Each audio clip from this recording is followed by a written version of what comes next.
Right, there's not very many of the market, but I've done my share of showing a few of them, and I've actually gone to the point where we put one under contract, and the difficulty that we found was there's not very many out there, so when it comes to getting the appraisal and the value, it's almost impossible.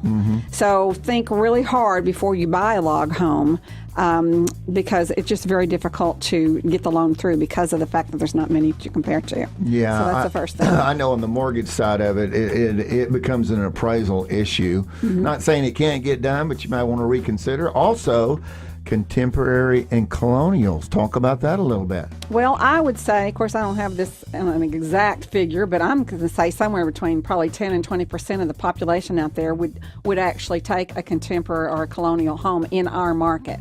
A lot of times the colonials and the contemporaries sit. Most of the people in our area prefer a traditional or an old style home. So when you're dealing with a contemporary home and you're looking at it, and of course a lot of people have that style and that taste, just remember it's going to be harder to resell. It's going to take longer, and you may have to take less than you would if you had bought a traditional or a contemporary. Same thing with colonials. I mean, there's large, nice, stately columns, and we do have some neighborhoods that are actually devoted to the colonial style, but it's very rare. And so again, unless you're from the East Coast and you come down here from New York or wherever and think, oh, I'm used to that type of architecture, that's exactly what I'm looking for, it feels like home, then there's your buyer. But the majority of people here, they prefer the traditional, as I mentioned before. I'm Sharon Hodnett, and I'd like to be your realtor for life.